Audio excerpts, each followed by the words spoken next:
ஆர்வமாகின்றது பயனும் பயிரும் தொகுப்போடு ஜெயானட்சன் அவர்கள் வணக்கம். பாருங்கள். காலை வணக்கம் வாணி.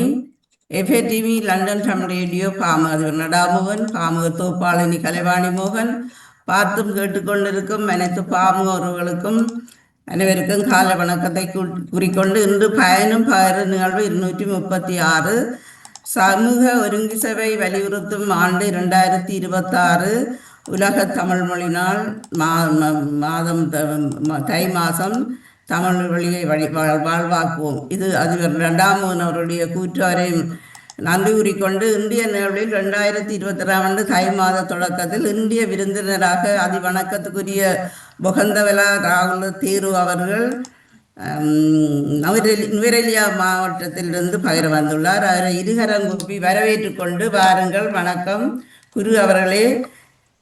நீங்கள் இலங்கையில தமிழ் மொழி சிங்கள மொழியிலே தர்மத்தை போதித்து சமூக சேவைகளை ஈடுபட்டு வருகிறீர்கள். நீங்கள் உங்களோட பணிகளை எங்களுக்கும் பகிர்ந்து கொள்ளுங்கள்.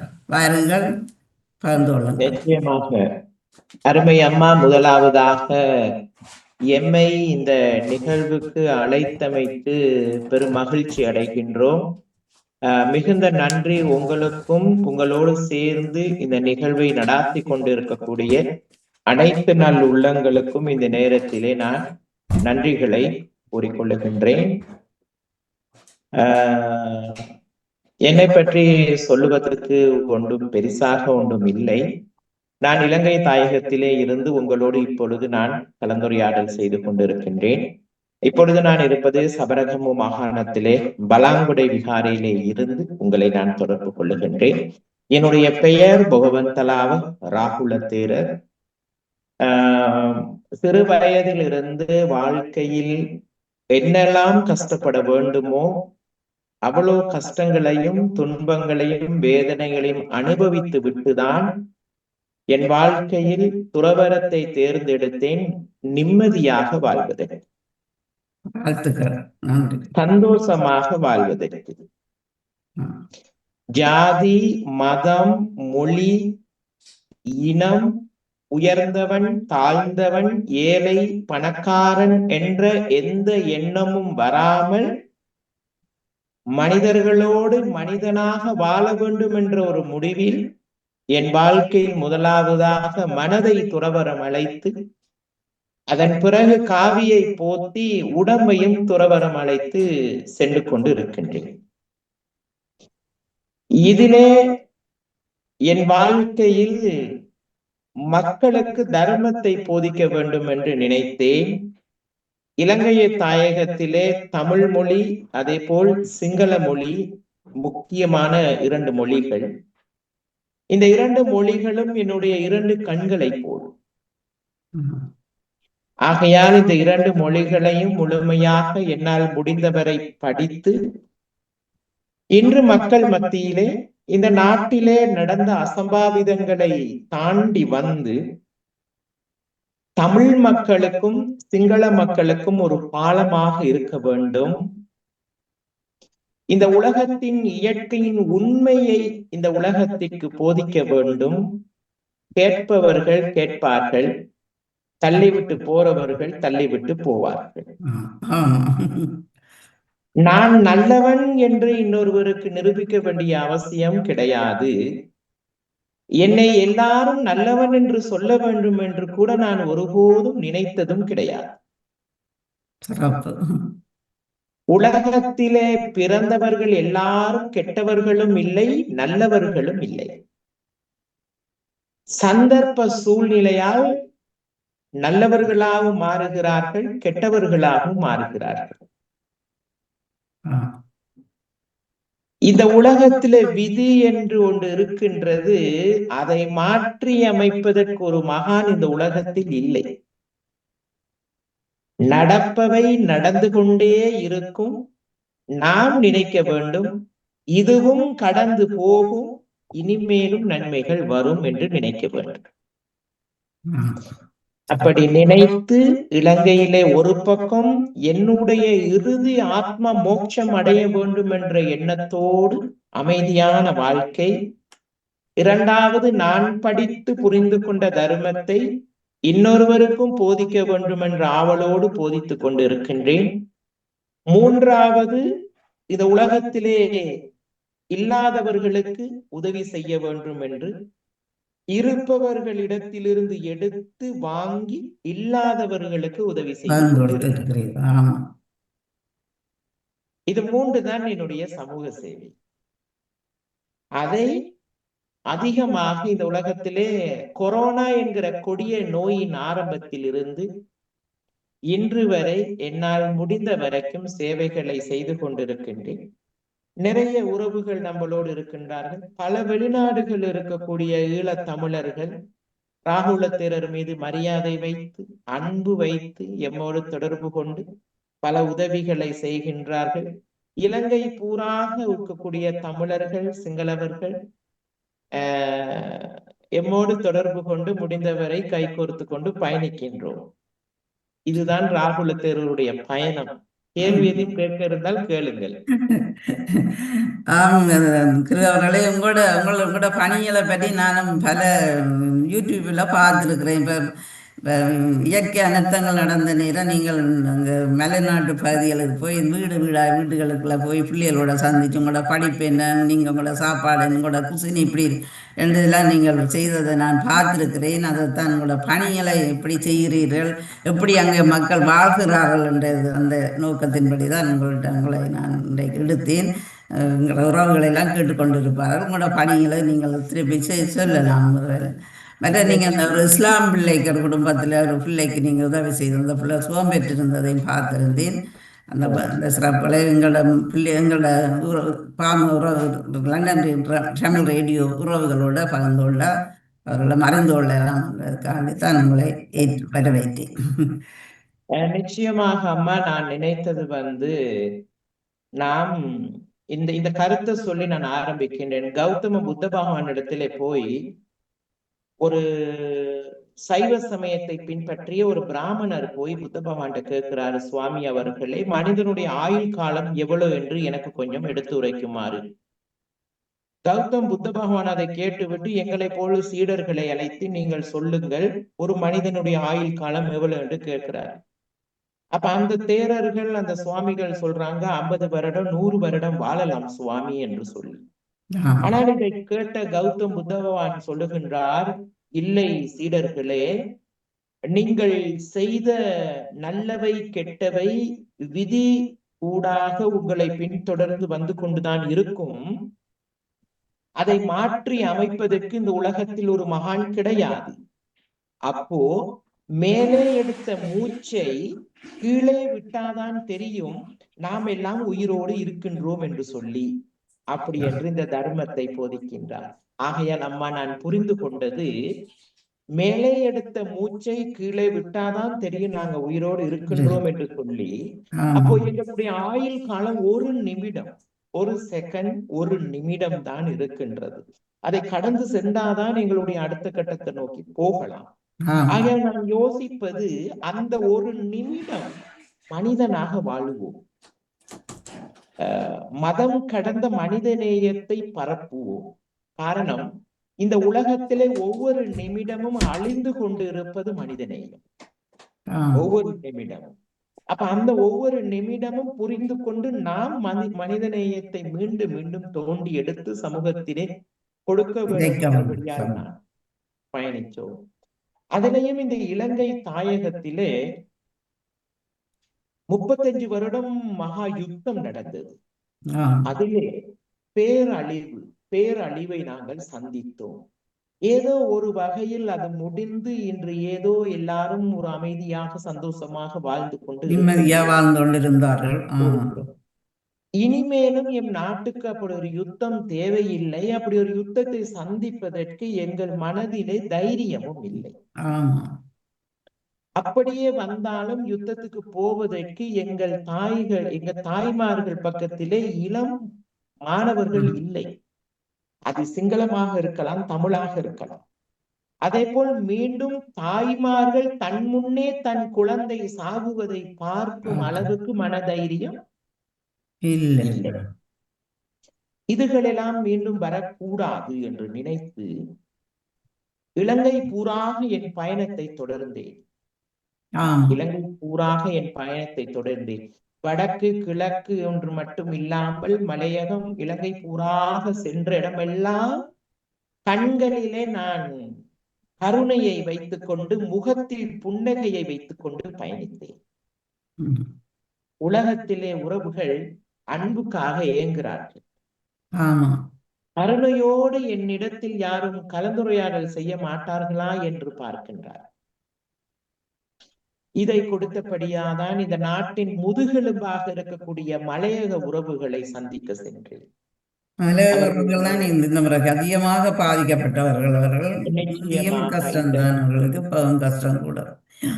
ஓ கடும் வெள்ளத்தில் அதிகமாக பாதிக்கப்பட்ட மலையக மக்கள் மத்திக்கு சென்று அவர்களுடைய வாழ்வியல் என்ன மாதிரி, அவர்களுடைய மனதிலே என்ன தோன்றி இருக்கின்றது, அவர்களுடைய உணவு எப்படி, உடைகள் எப்படி, உறங்கக்கூடிய இடங்கள் எப்படி, இதெல்லாம் தேடி பார்த்து சமூக வலைத்தளங்களில் விட்டு ஒரு சில, இதை நான் முக்கியமாக சொல்ல வேண்டும், நிறைய ஈழத்தமிழர்கள் நாங்கள் அரசாங்கத்துக்கு பணம் கொடுத்தோம், அரசாங்கத்துக்கு பணம் கொடுத்தோம் என்று சொன்னார்கள்.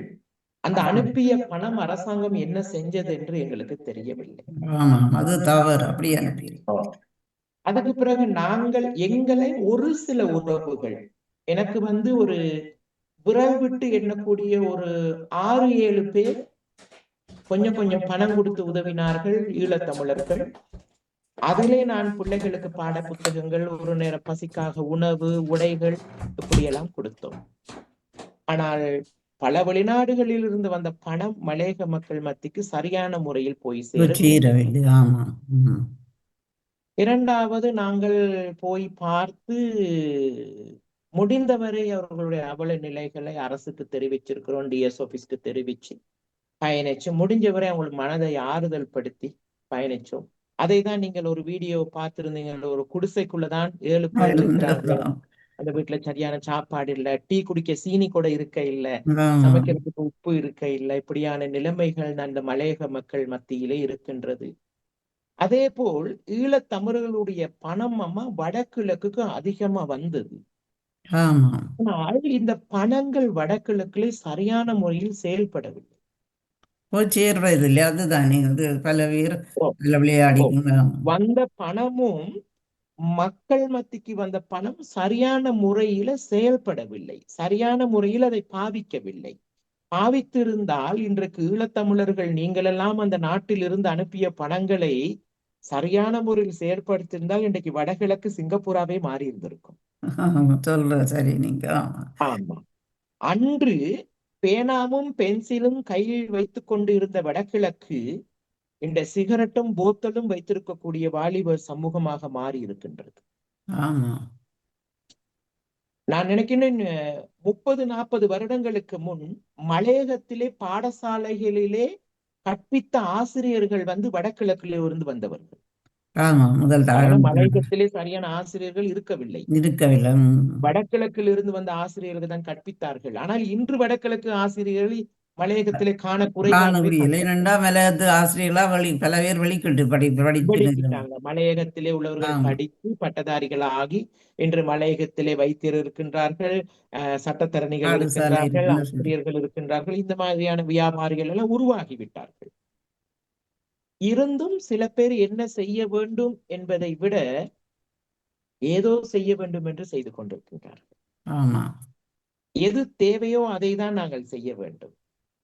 அப்ப இதை தான் நான் தமிழர்கள் மத்தியிலே, பௌத்தர்கள் மத்தியிலே, இஸ்லாமியர்கள் மத்தியிலே, சைவ மக்கள் மத்தியிலே, கிறிஸ்தவர்கள் மத்தியிலே மதம் பார்க்காமல் நாடு பூராக என்னால் முடிஞ்ச அளவுக்கு மக்களோட போய் பேசி கலந்து கதைச்சு ஆலோசனை செய்து ஏதோ எங்களால முடிஞ்ச அன்பு காட்டி அன்பு செலுத்தி அன்பெல்லாம் நீங்கள் அன்பாக பழகிறது கூட நான் பார்த்திருக்கிறேன். அன்பாக நீங்க ஒரு டோக்கன் கொடுத்திருந்தீங்க, அன்பை பற்றி எல்லாம் சிறப்பா இருந்தது. நான் கேட்டிருந்தேன். தர்மம் சொல்லுது அம்மா, என்னுடைய வாழ்க்கையில நான் என்னை யாரும் ஏசினா எனக்கு பிடிக்காது, என்னை கோபப்படுத்தினா பிடிக்காது, என்னை அவமாரியாய் செய்தா பிடிக்காது. அப்ப எனக்கு இதெல்லாம் பிடிக்கவில்லை என்றால் நான் இன்னொருவரை ஏச முடியுமா? அதுதான் முடியாது. இன்னொருவரை அடிக்க முடியுமா? அவமரியாதை செய்ய முடியுமா? தர்மம் சொல்லுது, உனக்கு எது பிடிக்காதோ அதை இன்னொருவருக்கு கொடுக்காதே. ஆமா. நல்லதை அப்ப செய்ய வேணும். அதுதான் நல்லதை செய்யணும், நல்லதை கொடுக்கணும், நல்லதை நினைக்கணும். நிச்சயமாக எண்ணம் போல் வாழ்க்கை. ஆமா. அதன் பிறகு அன்றாட தேவைக்காக சின்ன ஒரு நூல் நான் எழுதினேன். இப்ப பெரிய பெரிய புத்தகங்கள் எழுதினால் இங்க படிக்க சோம்பேறி. படிக்க இப்ப புத்தகங்களே எடுக்கணும் இல்லை, புத்தகங்களை வெளியிடணும், ஒரு தடவை படிக்கணும். இதுல 20 ஆய் ஏடு கொண்ட தான், மின கடினம். ஆமா. 20 ஏடு தான் சின்ன நூல் ஒன்று. இது என்ன எழுதியிருக்கிறேன் என்றால், இச்சிந்தனைகளை வாசித்து சமூகத்திலே செயல்படுத்தினால் உங்கள் வாழ்க்கை சுபிக்ஷமாக இருக்கும். சிறப்பு. ஆமா, இதுல முதலாவதாகவே நான் எழுதியதுதான், பொறுமையை வாழ்க்கையில் ஒரு பிரதான அம்சமாக கடைபிடியுங்கள். உலகுக்கு தேவை, ஊருக்கு தேவை, குடும்பத்திற்கு தேவை, அந்த மனிதனுக்கு தேவை வாழ்க்கையில் பொறுமை. ஆமா. இந்த பொறுமை தான் இன்று உலகத்தில் இல்லை. அதுதான் எல்லாருக்கும் போட்டி தான் இருக்குது, பொறாமை. போட்டியும் பொறாமையும் இருக்கின்றது, பொறுமை. பொறுமை இல்லை. பொறுமையால் அமைதியும் வெற்றியும் கிட்டும் என்பதை மறந்து விடாதீர்கள். ஒரு மனிதன் பொறுமையாக இருந்தால் அவன் வாழ்க்கை வெற்றி அடையும். ஆமா. என் வாழ்க்கையில் துறவரம் போவதற்கு முன் ஒரு நிமிடம் நான் சரியான முறையில் யோசிக்காமல் இருந்திருந்தால், அம்மா, இன்று நான் ஜெயில கம்பி எண்ண வேண்டி வரும். இல்லை என்றால் இந்த பூமிக்கு நான் உரமாகி இருப்பேன். அன்று எனக்கு நடந்த அசம்பாவிதம், துறவரம் போக வேண்டும் என்று எடுத்த முடிவு என் வாழ்க்கை சுபிட்சமாகியது. அந்த முடிவு எடுத்தேன் பொறுமையால். கோபத்தில் முடிவெடுத்திருந்தால் ஒன்று இந்த பூமிக்கு நான் உரமாகி இருப்பேன், இல்லை என்றால் தப்பு செய்துவிட்டு ஜெயிலே கம்பி எண்ணிருப்பேன். அந்த பொறுமைதான் என் வாழ்க்கையை மாற்றியது. வாழ்க்கையிலே அநேகமாக பிரச்சனைகளுக்கு காரணமே கோபம் தானே.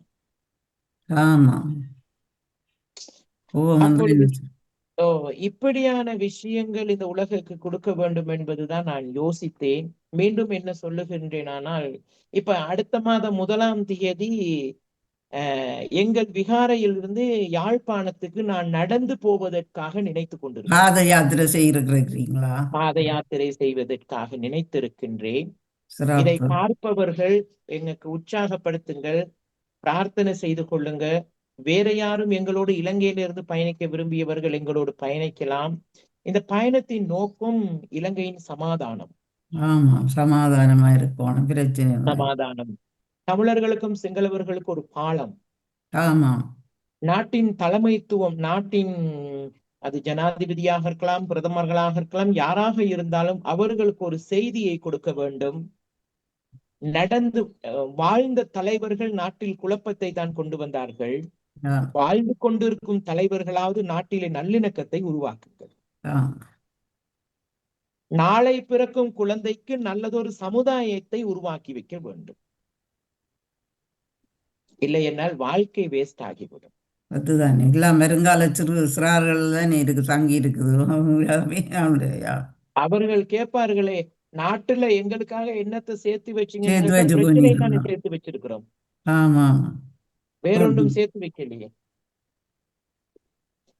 அப்போ இப்படிதான் அம்மா என்னுடைய பயணம் போய்கொண்டு இருக்கின்றது. சிறப்பு குரு அவர்களே, எங்களை லண்டன் தமிழ் ரேடியோ உறவுகளும் உங்களோடு பகிர்ந்து கொள்வார்கள். ஜேம்ஸ் ஆல்சன் வாங்கோ, ஜெர்மனியில இருந்து எங்களோட ரேடியோவில் ஒரு யாரும் பேச இருந்தா, கேள்விகள் எதுவும் கேட்க இருந்தா வேற இருக்கணும், கல உறவுகள் பார்த்து கொண்டு இருக்கணும். வாங்கோ ஜேம்ஸ் ஆல்சன் அவர்களே, மியூட் எடுங்கோ.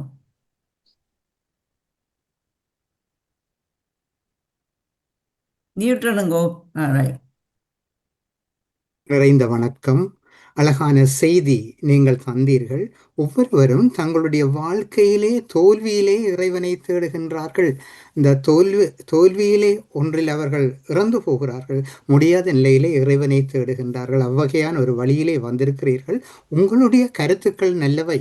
அதாவது பௌத்தம் என்பது இலங்கையிலே ஒரு காலத்திலே தமிழ்நாடுகளிலும் கூட பெரிய நிலையிலே இருந்த ஒரு மறை. அதாவது தமிழிலே உள்ள காவியங்களிலே மிக உயர்ந்த காவியங்களாக இருந்தது கூட இந்த பௌத்த காவியங்களாக இருக்கின்றன. சீவக சிந்தாமணி, மணிமேகலை போன்றவை, குண்டலகேசி போன்ற காவியங்கள் இருக்கின்றன. ஆனால் என்ன நடந்தது? மன்னர்களுக்கு ஏற்பட்ட போரிலே தமிழும் சிங்களமும் இரண்டாக பிரிந்தது. உண்மை அதுதான். ஆனால் பின்னர் மீண்டும் ஒன்றுபட முடியவில்லை. தற்கால வாழ்க்கையிலும் கூட நீங்கள் எது நல்லது செய்தாலும் கூட சந்தேக கண்கொண்டு பார்க்கிற நிலைமைதான் இப்பொழுதும் இருக்கிறது. ஏனென்றால் பௌத்தம் தமிழ் மக்களுக்கு எதுவும் செய்யவில்லை என்பதுதான் உண்மை. நீங்கள் அதிகமாக செய்கின்றீர்கள், சரி. ஆனால் உங்களை நம்புவதற்கு ஆட்கள் இல்லை. காரணம் என்னவென்று சொன்னால் நம்பிக்கைக்குரிய விதத்திலே அரசாங்கம் நடக்கவில்லை. என்னை பொறுத்த மட்டிலே 75 வயது இப்போது எனக்கு. ஆனால் நான் இலங்கையில் எந்த பாகத்திற்கும் சென்று வருவேன் முன்னர். ஆனால் பின்னர் வெறுப்பு ஏற்படுத்தப்பட்டது தமிழுக்கும் சிங்கள மக்களுக்கும் இடையிலே. ஏற்படுத்தியவர்கள் அரசியல்வாதிகள், சிங்கள மக்கள் அல்ல. சிங்கள மக்கள் நல்லவர்கள், அரசியல்வாதிகளினாலே எங்களுடைய தமிழினம் சேதமாக்கப்பட்டது. என்னுடைய காலத்திலே சிங்கள சட்டம் கொண்டு வரப்பட்டது. நீங்கள் சிங்களம் படித்தால்தான் வேலையிலே முதன்மை, அதாவது சம்பள முன்னேற்றம் என்ற காலம். நீங்கள் அதாவது நாங்கள் 10ஆம் வகுப்பு படிக்கும் போது நீங்கள் சரியான முறையிலே, அதாவது பல்கலைக்கழகம் போறத்திற்கு எங்களுக்கு வெட்டுப்புள்ளிகள் எல்லாம் இருந்தன. ஆகையினாலே தொடர்ந்து படிக்க முடியவில்லை. எனவே பௌத்தத்திலே, சிங்களத்திலே ஏற்பட்ட வெறுப்பு பௌத்தத்திலும் ஏற்பட்டது. பௌத்த தேரர்கள் எங்களுக்கு எதிராகவே நடந்தார்கள், நல்லது செய்ய விடவில்லை. இன்றும் கூட இலங்கையிலே அரசாங்கம் எதையும் நல்லது செய்ய விடாமல் இருப்பதற்கு பெரிய காரணம் பௌத்த துறவிகளாக இருக்கிறார்கள். ஆகையினாலே தான் நம்பிக்கையை நாங்கள் இழந்திருக்கின்றோம். உண்மையை சொல்ல போனால் நீங்கள் நம்பிக்கையை வளர்த்தால்தான் தமிழ் மக்களுடைய அமைதியும் ஆறுதலும் உங்களை நோக்கி வரும். அழகான சேவை செய்கின்றீர்கள், நல்ல விடயங்களை செய்கின்றீர்கள். நிறைந்த வாழ்த்துக்கள் ஐயா. நன்றி. அருமையாக உங்களுடைய கேள்விக்கு ஒரே ஒரு பதிலை கொடுத்து விட்டு செல்ல வேண்டும். பௌத்தம் வேறு, சிங்கள மொழி வேறு. அப்போ இங்கே அதிகமாக சிங்களவர்கள் பௌத்தத்தை பின்பற்றியதால் சிங்கள பௌத்தம் என்று ஒரு வார்த்தையை உருவாக்கினார்கள். அது ஒன்று. இரண்டாவது, தர்மத்தை ஏற்றுக்கொண்டு மனரீதியாக துறவரம் சென்ற துறவிகள் குறைவு. காவி உடை அணிந்து உடம்பு ரீதியாக துறவரம் சென்றவர்கள் தான் அதிகம். இதுதான் நாட்டின் நிலைமை. இப்பொழுது நாங்கள் ஒரு விதையை விதைத்திருக்கின்றோம். அது ஓரளவு இன்னும் 5 வருடம் 10 வருடத்தில் ருட்சமாக வளர்ந்து நிற்கும். அதான அன்பும் ஒற்றுமையும். 2 மொழிகளிலும் நான் இப்பொழுது புத்த பகவானுடைய உண்மையான தர்மம் இதுதான் என்பதுதான் நான் இன்று எடுத்து சொல்லிக் கொண்டிருக்கின்றேன். அப்பொழுது இப்ப என்னுடைய பயணம் கௌதம புத்த பகவான் வாழ்ந்த காலத்திலே தன்னுடைய மச்சினனை கல்லு புரட்டினார். புத்தனை கொன்று நான் புத்தனாக வேண்டும் என்று சொல்லி. இது இன்று நேற்று இல்லை. இந்த உலகத்திலே மக்கள் இடங்களிலே பிரச்சனைகள். அப்பொழுது இயேசுநாதர் வாழ்ந்த காலத்திலே அவர் கூட இருந்தவர்களே தான் அவரை சிலுவையிலே அறைவதற்கான வழிவகுத்தார்கள். முகம்மது நபி அவர்கள் வாழும் காலத்திலே அவர் கூட இருந்தவர்களே அவருடைய போதனைகளை கேட்கவில்லை. கிருஷ்ண பரமாத்மா வாழ்ந்த காலத்தில் பஞ்ச பாண்டவர்கள் என்ற 5 பேர் மகா யுத்தம் புரிந்தார்கள். மகாபாரதம் போருக்கு தேரோட்டியாக இருந்தது மகாவிஷ்ணு அல்லவா? காக்கும் கடவுள் ஒரு யுத்தத்திற்கு தேரோட்டியாக இருக்கின்றார். இவைகளை பார்க்கும் போது ஒரு பக்கம் இந்த உலகத்தில் விதி என்று ஒன்று இருக்கின்றது, அதை நாம் மாற்றி அமைக்க முடியாது. அது ஒரு பக்கம். இரண்டாவது, இலங்கையை பொறுத்த வரைக்கும் இப்பவும் சரி அப்பவும் சரி படித்த பட்டதாரிகள் அதிகமாக இருந்தார்கள், படித்த அறிவாளிகள் குறைந்து விட்டார்கள். இன்றும் எல்லாரும் நான் படிக்க வேண்டும், பல்கலைக்கழகம் போக வேண்டும், பட்டம் பெற வேண்டும், அந்த போட்டோவை பிடித்து வீட்டிலே நான் தொங்கவிட வேண்டும் என்று நினைக்கின்றார்களே ஒழிய, நான் படித்து அறிவாளியாக இந்த நாட்டிலே நான் செயல்பட வேண்டும் என்று நினைப்பவர்கள் குறைவாகவே காணப்படுகின்றது. என் வாழ்க்கையில் நானும் ஒரு 18 நாடுகளுக்கு போய் வந்திருக்கின்றேன். ஐரோப்பிய நாடுகளுக்கு வந்திருக்கின்றேன். அதை தாண்டி நான் இந்த துபாய் இந்த நாடுகளுக்கும் போயிருக்கின்றேன். அவைகளெல்லாம் பார்க்கும் போது அங்கேயெல்லாம் வழிபாடுகள் குறைவு, போதனைகள் குறைவு, பாடசாலையிலே பல்கலைக்கழகத்திலே படித்த அறிவு அதிகமாக இருக்கின்றது. இங்கே போதனைகளும் கூட, பூஜைகளும் கூட, கலாச்சாரத்தை பின்பற்றுவதும் கூட, ஆனால் படித்த அறிவாளிகள் குறைவு. இதான் ஒரு சிக்கல். சிறப்பு. வஜிதா முகமது பாங்கோ, நெதர்லாந்து நாட்டிலிருந்து வஜிதா முகமது பாங்கோ. வணக்கம் ஐயா. முதலில் ஜியாக்கா உங்களுக்கு வாழ்த்துக்களை கூறிக்கொண்டு, உங்களோட காணொலிகள் மிகவும் நான் விரும்பி பார்க்கின்றேன். அந்த எந்த மதம் என்று இல்லாமல் நீங்க கொடுக்கின்ற ஆலோசனைகள் மிகவும் சிறப்பாக இருக்கின்றது. விரும்பி பார்க்கக்கூடிய உங்களை போல ஒரு தேரர்களுக்கு நான் மிகவும் மனநிறைவான வாழ்த்துக்களை முதலில் கூறிக்கொள்கின்றேன். ஆனாலும் இந்த மனதில் ஒரு கேள்வியாக எப்பொழுதும் இருக்கின்றது, அந்த தேரர்களுக்கு கொடுக்கின்ற மதிப்பு மத்திய மதங்களில் இருக்கிற பெரியவர்களுக்கு தாயகத்தில் கொடுக்கப்படுவதில்லை. ஒரு கிறிஸ்தவ ஒரு சமயத்தை சேர்ந்தவராக இருக்கலாம், அல்லது ஹிந்து மதத்தை சேர்ந்த ஒரு ஐயராக இருக்கலாம், இஸ்லாமிய மதத்தை சேர்ந்த ஒரு மௌலவியாக இருக்கலாம். அவர்களுக்கு அந்த மதிப்பு கிடைக்கப்படுவதில்லை. நான் கிழக்கு மாகாணத்தை சேர்ந்தவள். அங்கு அடாவடித்தடம் புரிகின்ற ஒரு பெயர் சொல்ல நான் விரும்பவில்லை, அவரை பற்றி தெரிந்திருக்கும் ஒரு கிறிஸ்தவ பாரதியார் அவருக்கு அறைகின்றார். அதே போல காவல்துறைகளுக்கும் அடிக்கின்றார்கள். ஆனால் அவர்களுக்கு சட்டம் அங்கு ஊட்டைகளை விட்டவர்கள் வழியாகக்கூடிய நிலைமை இருக்கின்றது. ஆனால் இந்த மற்ற மதங்கள், இப்ப நீங்கள் இருக்கின்ற மார்க்கத்தில் இருக்கின்றவர்கள், அவர்கள் என்னதான் செய்தாலும் அது கண்டு கொள்ளாமல் போகும் பொழுது எங்களுக்கு அந்த இணக்கங்கள் வருவது மிகவும் கஷ்டமாக இருக்கின்றது. அதை நீங்கள் ஏன் உங்களை போன்ற இந்த பௌத்தத்தை நல்ல விதிகளை விதிக்கின்ற உங்களை போன்றவர்களால் கூக்குரல் கொடுக்க முடியாமல் இருக்கின்றது? அதை ஏன் இப்படி அவர்கள் செய்கின்ற அடாவடித்தனத்துக்கு நீங்கள் ஏன் முன்னிலைப்படுத்தி அதை தடுக்க முடியாமல் இருக்கிறது ஐயா? அருமையான கேள்வி அம்மா, மிக அருமையான கேள்வி. இந்த அடாவடித்தனமாக செயல்படக்கூடிய தேரர்மார்களை பற்றி நீங்கள் கூறினீர்கள். இந்த நாட்டிலே கௌதம் புத்த பகவான் சொல்லியிருக்கின்றார், துறவியாக இருந்தாலும் ஒரு நாட்டிலே சட்டம் இருக்கும்போது அந்த சட்டத்தின் வளாகத்திற்கு உள்ளே நீங்கள் செயல்பட வேண்டும் என்பதுதான் கௌதம் புத்த பகவானுடைய போதனை.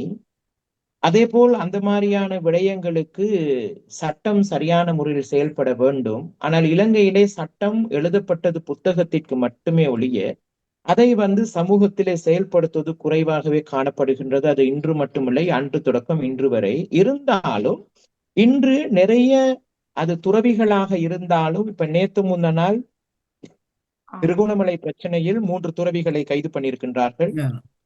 அதற்கு முன்ன பல துறவிகளை கைது பண்ணியிருக்கின்றார்கள். இப்பொழுது கைது பண்ண சொல்லி அந்த மங்களாராம தேருக்கு சட்டம் சித்தார்சி அனுப்பி இருக்கின்றது கைது பண்ண சொல்லி. இங்கே துறவிகள் கைது பண்ணுகிறார்கள், அவர்கள் ஜெயிலே இருக்கின்றார்கள். இன்றும் கூட ஜெயிலே அதிகமான துறவிகள், நான் நினைக்கின்றேன் இப்போதைக்கு கூட ஒரு 50-60 துறவிகள் கைது செய்யப்பட்டு இன்னும் அவர்கள் ஜெயிலே இருக்கின்றார்கள். அப்பொழுது இங்கே யாராக இருந்தாலும் தப்பு செய்தால் கைது பண்ண வேண்டும், சட்டத்தை முன் நிறுத்த வேண்டும். அது அதிகமாக இந்த அரசாங்கம் அதிகமாக செய்து கொண்டு இருக்கின்றது என்பதை நாங்கள் பார்த்து கொண்டு இருக்கின்றோம். ஒன்று. அதே போல் அம்மா நீங்க கேட்டீர்கள், இப்படியான அடாவடி பண்ணக்கூடிய தேரர்களுக்கு நீங்க முன்னிலையில் நின்று ஏன் இதுகளுக்கு நீங்கள் குரல் கொடுக்க கூடாது என்று கூறினீர்கள். அம்மா, நாங்கள் எப்பவும் அமைதியாக சாந்தமாக மதம் கடந்து மனிதர்களோடு தர்மத்தை போதித்து பயணிக்க விரும்புகின்ற தேரர்கள். எங்களுக்கு இவ்வளவு வேலைகள் இருக்கும் போது அவர்களோடு நாங்கள் போய் முரண்பட்டு அவர்களோடு சண்டை போட்டு அவர்களுக்கு உபதேசம் கொடுக்கும் அளவுக்கு நாங்கள் நேரத்தை வீணடிக்க விரும்பவில்லை. அவர்களை மீண்டும் நாங்கள் திருத்தவும் முடியாது, மாற்றவும் முடியாது. அவர்களை மாற்ற வேண்டுமாக இருந்தால் நாங்கள் அவர்களுடைய குணத்திற்கு இறங்க வேண்டும். அப்படியான குணம் படைத்தவர்கள் பக்கத்திற்கு இறங்கி அவர்களுக்கு குரல் கொடுப்பதோ அவர்களை மாற்றி அமைப்பதற்கோ எமக்கு நேரம் இல்லை அம்மா. அவர்களை கண்டாலே நாங்கள் ஓரமாக ஒதுங்கி போக வேண்டும். காரணம், எங்களிடம் இருப்பது சாந்தம், பொறுமை, அமைதி, அன்பு, இரக்க குணம். ஆகையால் எப்போதுமே கௌதம் புத்த பகவான் சொல்லியிருக்கிற ஒரே ஒரு வார்த்தை தான், ஒரு இடத்தில் ஒரு அசம்பாவிதம் நடக்கின்றதா, யோசித்து பார், அந்த இடத்திற்கு சென்று போதனை வழங்க முடியுமா, அதை அவர்கள் கேட்பார்களா? இல்லை, கேட்கவும் மாட்டார்கள், அதை பின்பற்றவும் மாட்டார்கள் என்றால் அந்த இடத்திற்கு போய் பேசுவது நேரத்தை வீணடிப்பது. அடாவடி பண்ணக்கூடிய தேரர்களுக்கு போய் நாங்க என்ன ஆலோசனைகள் கொடுத்தாலும் அவங்க கேட்க போறது கிடையாது. அவங்களுடைய குணம் அப்படி, எங்களுடைய குணம் இப்படி. அவர்கள் மீது சட்டம் பாய வேண்டும், அதை சட்டத்தின் முன் நிறுத்த வேண்டும், சட்டம் தண்டனைகள் கொடுக்க வேண்டும். மூன்றாவது கேள்வி நீங்க கேட்டீங்க, துறவிகளுக்கு கொடுக்கும் முதலிடம் ஏன் மற்ற சமய தலைவர்களுக்கு கொடுப்பது இல்லை என்று கேட்டீர்கள். அருமையான கேள்வி அம்மா. ஒரு சமய தலைவர்களுக்கு முதல் மரியாதை கொடுக்க வேண்டும் அந்த சமயத்தை பின்பற்றுபவர்கள் தான். முதலாவதாக, இப்ப பௌத்த துறவியாக நான் ஒரு இடத்துக்கு போனால் நான் உட்காரக்கூடிய ஆசனத்துக்கு வெள்ளை துணியை விரித்து அதிலே என்னை அமர வைத்து அதுக்கு பிறகுதான் கலந்துரையாடல்கள் செய்வார்கள். இது பௌத்தர்கள் அந்த காலத்திலிருந்தே பழகியது. காரணம், நான் ஒரு வீடியோ போட்டிருக்கேன் என்னுடைய டிக்டாக்ல, நீங்க போய் பாருங்க. ஆசனத்திற்கும் தர்மாசனத்திற்கும் சிம்மாசனத்திற்கும் உள்ள வித்தியாசம் என்ன என்பதை நான் காணொளியின் ஊடாக போட்டிருக்கிறேன். தர்மாசனம் என்பது துறவிகளுக்கும் சமய தலைவர்களுக்கும், சிம்மாசனம் என்பது நாட்டின் மன்னருக்கு, ஆசனம் என்பது சாதாரண பொதுமக்கள் அமர்ந்திருக்க கூடியது. அப்போ இன்று ஒரு சைவ சமய குருக்கள் ஒரு வீட்டுக்கு போனால் அவருக்கு ஒரு வெள்ளை துணி விரித்தோ பட்டாடை விரித்தோ ஆசனம் அமைத்து கொடுக்க வேண்டிய பொறுப்பு சைவ மக்களுடையது. ஒரு கிறிஸ்தவ ஃபாதர் ஒருவர் போனால் அவருக்கு ஒரு ஆசனம் கொடுத்து மரியாதை செய்ய வேண்டியது அவர்களுடைய பொறுப்பு. ஒரு இஸ்லாமிய மௌலவி ஒரு இடத்துக்கு போனால் அவருக்கு முதல் மரியாதை கொடுத்து அவருக்கு தேவையானதை செய்து கொடுக்க வேண்டிய பொறுப்பு இஸ்லாமியர்களுடையது. அந்தந்த மார்க்கத்தை பின்பற்றுபவர்கள் அந்தந்த மார்க்கத்திலே இருக்கக்கூடிய சமய தலைவர்களுக்கு முதலிடத்தை கொடுத்து அன்பாக அவர்களுக்கு என்ன செய்ய வேண்டுமோ மரியாதையினூடாக செய்ய வேண்டும். அதை பார்த்து மற்றவங்களும் அதற்கான விடயங்களை செய்வார்கள். ஒன்று. இரண்டாவது, இப்பொழுது நாங்கள் துறவரம் போனதில் இருந்து இறக்கும் வரை இந்த காவி உடை மட்டும்தான் எங்களுக்கு. பயணம் சென்றாலும், நித்திரைக்கு சென்றாலும், விகாரைகள் இருந்தாலும், குளிக்க சென்றாலும் இந்த காவி உடை மட்டுமே தான் எங்களுக்கு. வேற உடை உடுத்த முடியாது, உடுத்துவதற்கும் தடை.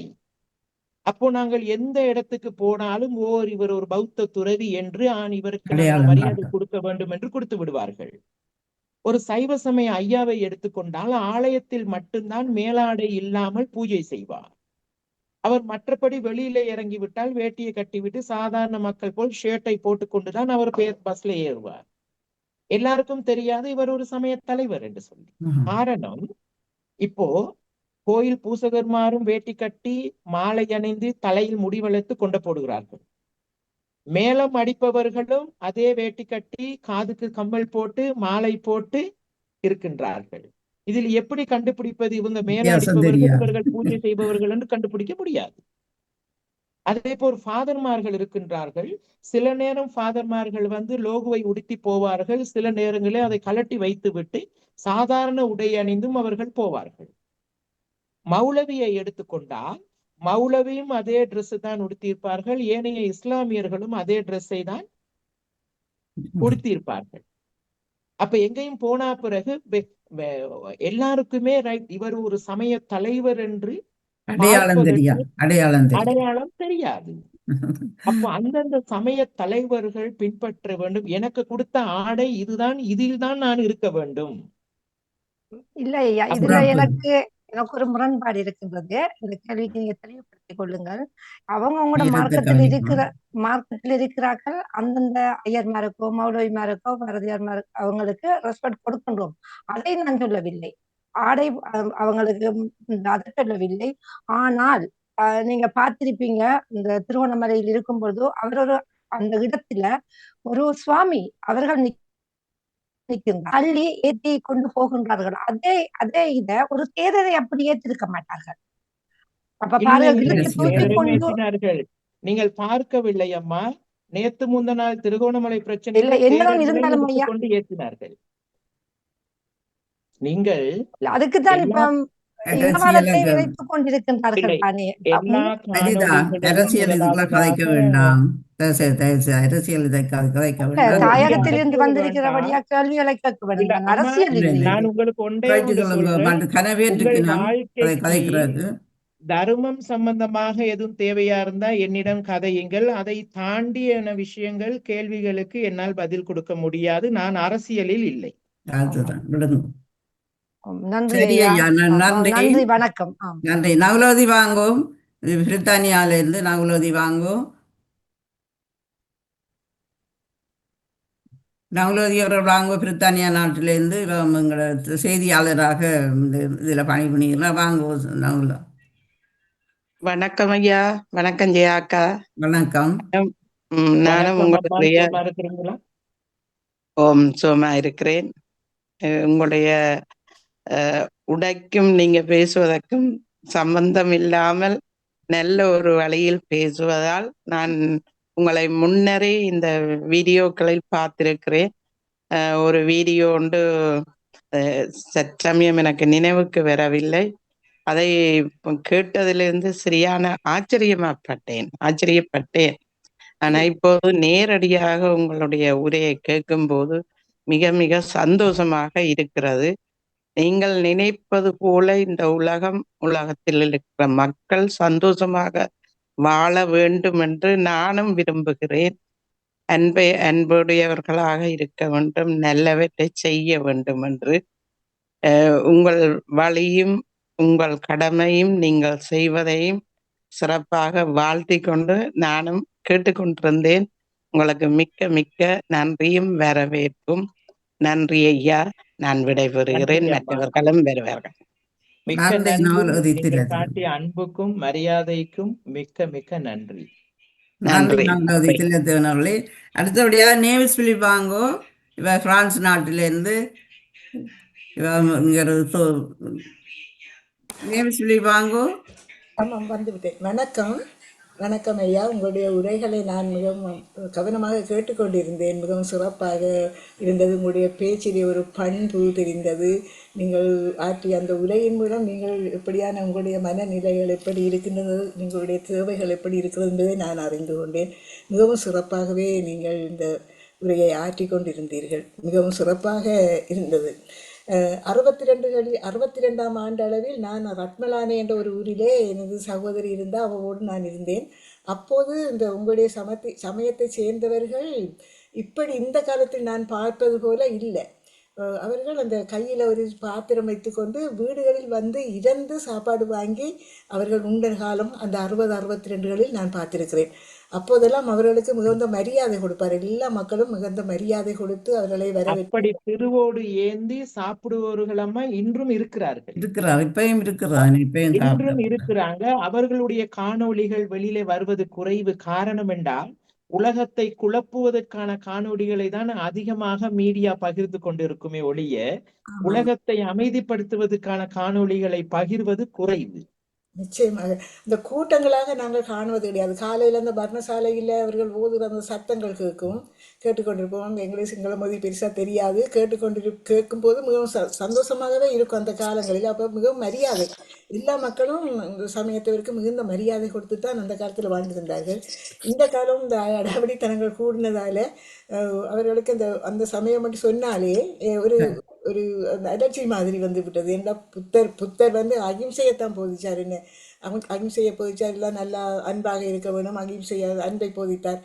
ஆகவே நாங்களும் அந்த ஒவ்வொரு மனிதனுக்கும் அடிப்படை மனதில் அந்த அன்பென்ற ஒன்று கட்டாயம் இருக்க வேணும். அந்த அன்பை கொண்டிருந்தால் எல்லோரும் அந்த அடாவடித்தனங்களுக்கு போக மாட்டார்கள். ஆனால் உங்களுடைய பேச்சு, உங்களுடைய சேவைகள் எல்லாம் மிகவும் சிறப்பாக அருமையாக இருக்கின்றது. நீங்கள் இவ்வளவு அழகாக தமிழில் பேசி உரையாடும் போது, எல்லாவற்றையும் விளக்கமாக சொல்லும்போது உங்களுடைய மதங்களை பற்றின அந்த அறிவுபூர்வமான அந்த இதுகளெல்லாம் எங்களுக்கு விளங்கக்கூடியதாக இருக்கின்றது.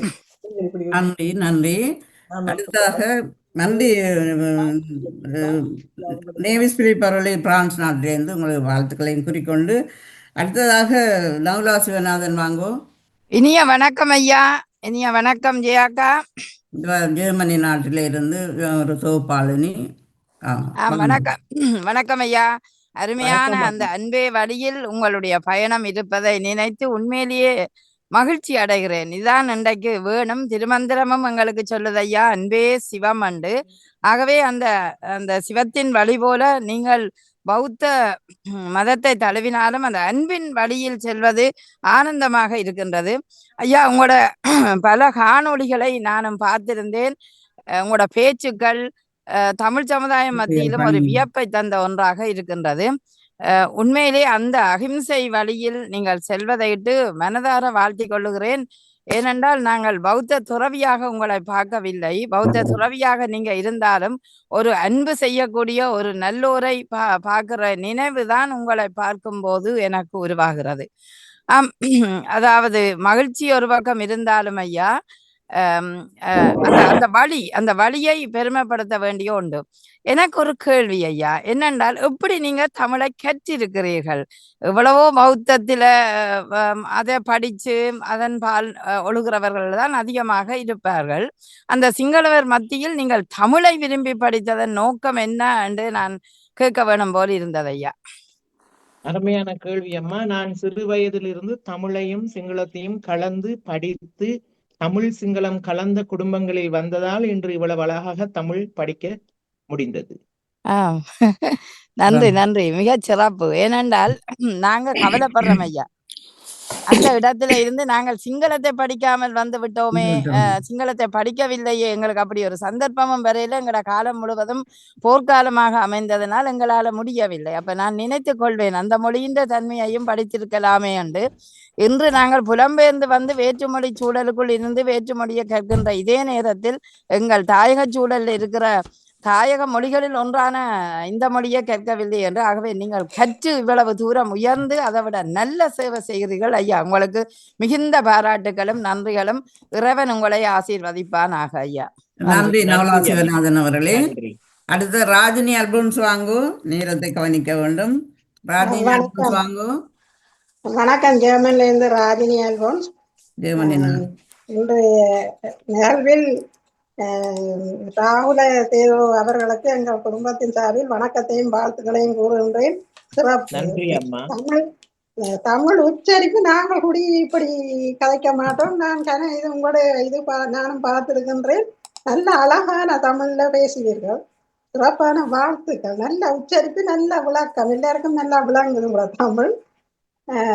உண்மையிலேயே இந்த பாமுகத்துல எங்களுக்கு நீங்க அப்படி வந்து ஒரு இதை செய்திருக்கிற நான் சந்தோஷமாகவும் இருந்தது எனக்கு. அதை நீங்க அந்த கதைக்கிறது எல்லாத்தையும் கேட்கும் பொழுது அதான் சொல்லுவார்கள், 5 விரலும் ஒரே மாதிரி இல்லைத்தானே. எல்லா மதத்திலையும் எல்லாரிலையும் எல்லாரும் அப்படி எனக்கு ஒரு சிஸ்டர் சொல்லுவான், நடுகாலம் 5 விரலும் ஒரே மாதிரியாண்டு. அதே மாதிரி எல்லா இதுலேயும் எல்லாரும் இருக்கிறார்கள். இப்ப தற்போது இலங்கையில் நடக்கும் அந்த இதை பார்க்கும் பொழுது அந்த எங்களுக்கும் சில நேரம் அந்த தேரை பார்க்க கொஞ்சம் கவலையா இருக்கிறதேன்னு இப்படி செய்கிறாரு. உண்மையில நீங்க இந்த நிகழ்ச்சிக்கு வந்ததுக்கு நாங்கள் உண்மையிலேயே நன்றி கூறுறோம். நானும் அங்கே லீவுக்கு ரத்னலானே போனேன். அந்த போயாடையில அந்த பன்சலைக்கும் கூட்டிட்டு போவினோம். நல்ல அழகா இருக்கும், சந்தோஷமா இருக்கும். எல்லோரும் நல்ல வடிவா பழகுவார்கள். என்ன அந்த பிரச்சனையால கொஞ்சம் இதோடைய உங்களுக்கு சிறப்பான வாழ்த்துக்கள். என்னுடைய சிலருக்கு நன்றியை கூறிக்கொண்டு பாமத்துக்கு நன்றி கூறி அடுத்தது பாலன் அவர்கள் வாங்க. இங்கிலாந்து நாட்டு பிரித்தானியா நாட்டில இருந்து பாலன். அடுத்ததா பத்மினி அவர்கள் வாங்க. பிரித்தானியா நாட்டில இருந்து நிற்கிறீங்கள். வணக்கம் ஜெயநடேசன் அவர்களுக்கும் வணக்கம். குருது தேரு அவர்களுக்கும் உங்கள் பணிக்கு முதல் வாழ்த்துக்கள். நீங்கள் இல்லறத்தையே துறந்து நீங்க இந்த பணிக்கு வந்ததுக்கு காரணம் என்னன்னு கேட்போம். துறவியாகனதுக்காம இப்ப நீங்க ஒரு அம்மா அப்பாவோட இருந்துதானே வந்திருப்பீங்க. ஆமா. நீங்க எத்தனை வயதில் இப்படியான ஒரு துறையை கண்டு இப்படி ஒரு இதுக்கு இப்படியான இத வந்தீர்கள் என்றது இருக்கு இல்லையா? என்னுடைய அப்பா இறந்து அம்மா 25 வருடம். ஆமா. என்னுடைய தாயார் இறந்து 1.5 வருடம். ஆ, என் தகப்பனார் இறந்த பிறகு நானும் என் தாயாரும் என் கூட பிறந்தவர்களும் பட்ட கஷ்டங்கள், துன்பங்கள், வேதனைகள், கிடந்த பட்டினி, பசி, இதுகளெல்லாம் பார்த்து வளர்ந்தவன்ற ரீதியில் நான் முடிவெடுத்தேன், நிம்மதியாக சந்தோஷமாக எந்த பிரச்சனையும் இல்லாமல் இறுதியாக இந்த ஆத்மாவுக்கு விமோச்சனம் கொடுத்தாக வேண்டும், மீண்டும் இந்த உலகத்தில் ஒரு மறுபிறவி எடுக்கக்கூடாது என்ற சில என்னுடைய போதனைகள் கேட்டது, நான் படித்த விடயங்களை வைத்து நான் முடிவெடுத்தேன் வாழ்க்கையில் துறவரம் செல்ல வேண்டும் என்று சொல்லி. எத்தனை வயதுல ஆசைகளை குறைத்து புத்தன் சொன்னார், துக்கம் என்றால் என்ன, துக்கம் ஏற்படுவதற்கு காரணம் என்ன, துக்கத்திலிருந்து எப்படி விடுபடுவது என்று சொல்லி துக்கத்திலிருந்து விடுபடுவதற்கு துறவரம் சென்றேன். அதன் பிறகு என்னுடைய துறவரத்தினூடாக நான் பல சமூக சேவைகள் ஆரம்பித்தது காரணம், நான் பட்ட கஷ்டம், கிடந்த பட்டினி, பசி, வேதனைகள் இன்னொருவர் படும்போது அதை குறைக்க வேண்டும், அவர்களையும் அதிலிருந்து மீட்டு எடுக்க வேண்டும் என்ற நோக்கம். மூன்றாவது, நாட்டில் நடந்த சில அசம்பாவிதங்களை பார்த்து, முன்னோர்கள் எங்களுக்கு இந்த நாட்டிலே சேர்த்து வைத்தது ஒன்றுமே இல்லை பிரச்சனைகளை தவிர, நாமும் நாளை பிறக்கும் குழந்தைக்கு ஒரு பிரச்சனையை தேடி வைக்க கூடாது என்றபடியால் என்னுடைய மதம் கடந்த மனிதநேயத்தின் பயணம். எத்தனை வயதில் இப்படியான ஒரு இது வந்தது என்றது? நான் துறவரம் சென்று 17 வருடங்கள் ஆகிவிட்டதம்மா. சரி, நன்றி நன்றி நன்றி நன்றி நன்றி. நித்யானந்தன். வணக்கம் வணக்கம். ஐயாவுக்கும் வாழ்த்துக்கள். உங்களுடைய பயணம், நீங்கள் எடுக்கும் முயற்சிகள் நிறைவேற இறைவனை பிரார்த்திக்கின்றேன். மிகவும் அருமையான ஒரு பயணம் உங்களுடைய பயணமாக இருக்கின்றது. ஏனென்றால் மற்றவர்களுக்கு உதவி செய்வதில் தான் இறைவனை காண முடியும் என்று சொல்லுகிறார்கள். அந்த வகையில் நீங்கள் மலையக மக்களுக்காக செய்யும் உதவி, செய்து கொண்டிருக்கும் உதவி, செய்ய போகும் உதவி எல்லாவற்றுக்கும் இறைவன் உங்களை ஆசீர்வதிக்கட்டும். உங்களுடைய பயணம், இந்த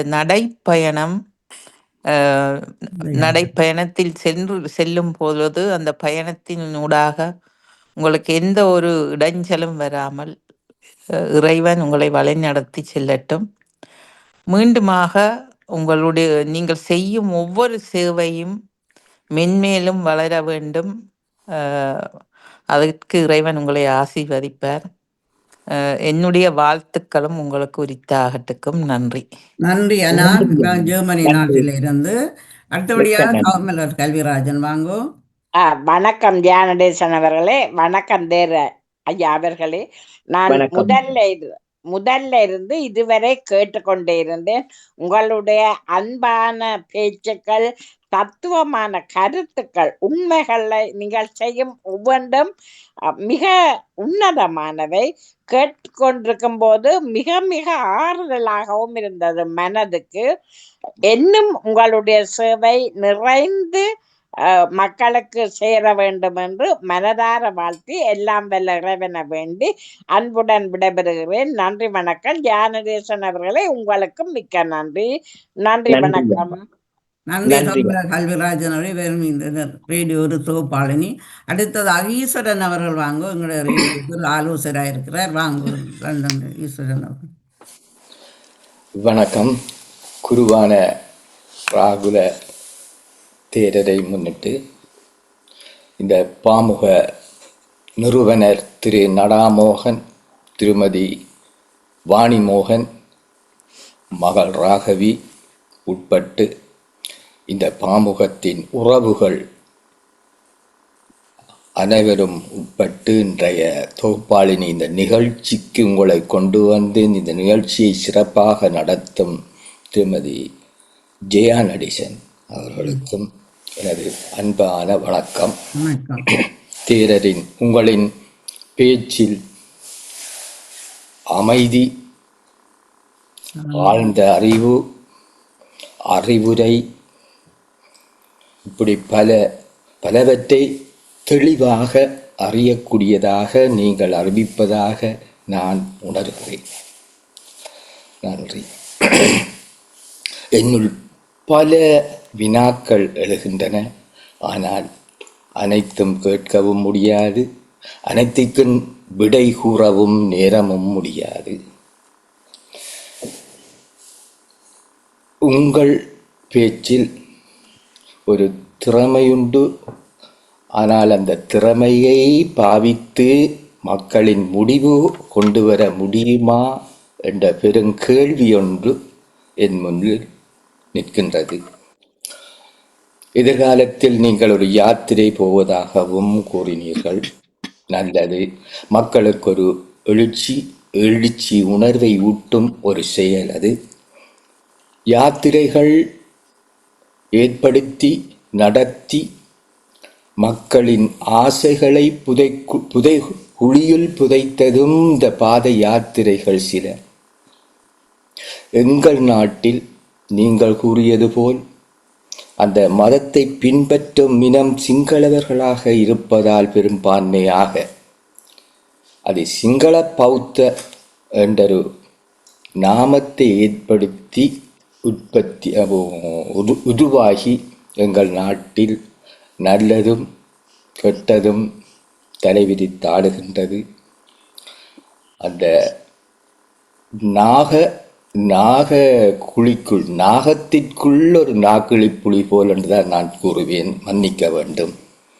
நாகத்தினுள்ளொரு நாக்கிழி புலி போல் உங்கள் சேவைகள் நன்றாக மிளிர்கின்றது.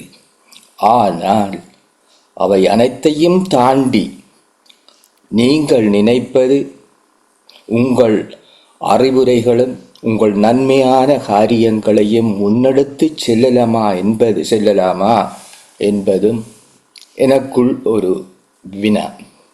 அது அப்படி இருக்கட்டும். உங்களிடம் அரசியலை பேசி, அரசியல் முடிவுகளை பேசி நேரத்தை வீணாக்குவதும் ஒரு பொருத்தமற்றது நான் உணர்கிறேன். உங்களை பற்றி ஓரளவு அறிந்தவன் என்ன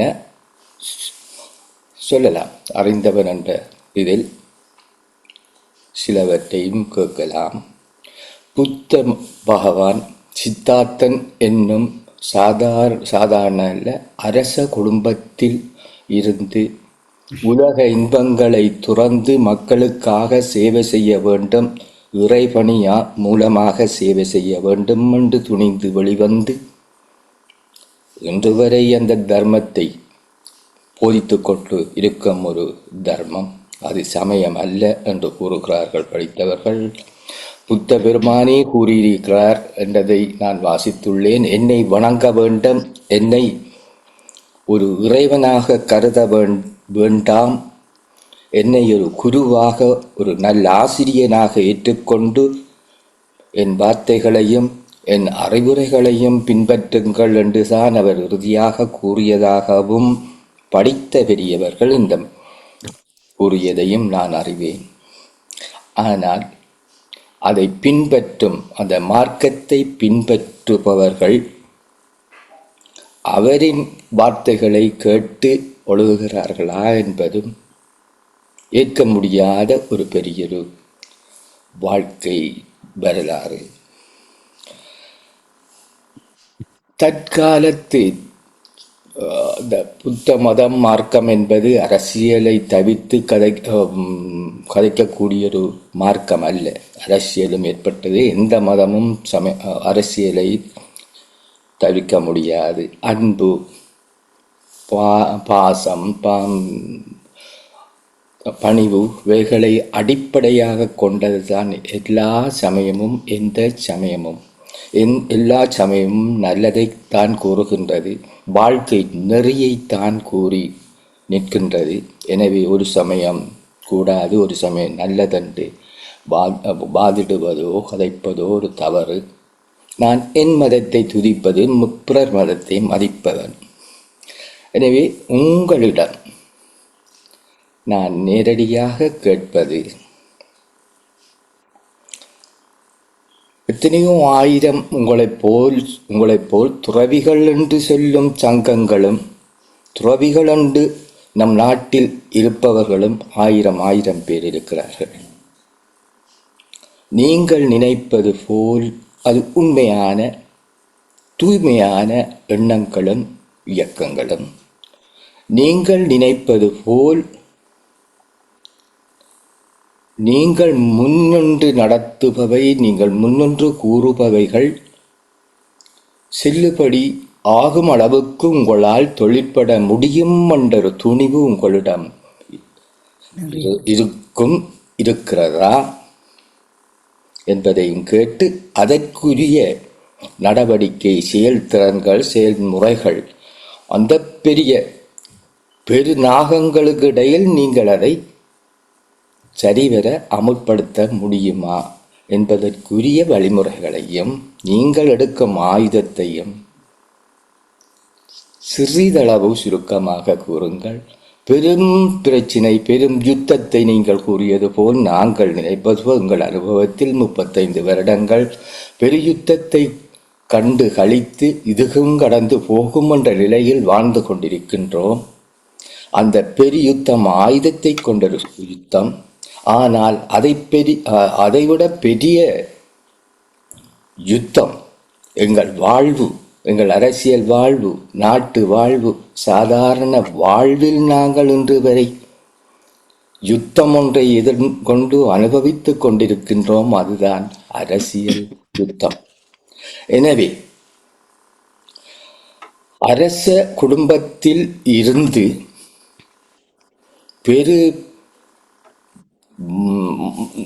செல்வந்த குடும்பத்தில் இருந்து போனவர் தான் சித்தார்த்தன். புத்தராக இப்பொழுது வந்தவர், வணங்கி கொண்டிருப்பவர். எனவே அரச குடும்பத்திலிருந்து வந்தவர் ஒரு குருவாக, ஒரு மார்க்கத்தை போதிக்கும் பெரும் மகானாக வந்த வழிமொழிந்த ஒரு மதம், மார்க்கம். அதனை பின்பற்றும் மக்களும், ஏன் மத குருமாரும் அந்த வாழ்விலிருந்து, மத வாழ்வில் இருந்து செல்வத்திற்கும் சிறப்புக்கும் முன்னுரிமை கொடுத்து அரசியலில் வந்து, ஏன் பாராளுமன்றத்திற்கும் ஆசைப்பட்டு வந்து இருப்பவர்களையும் நாங்கள் கண்டுள்ளோம்.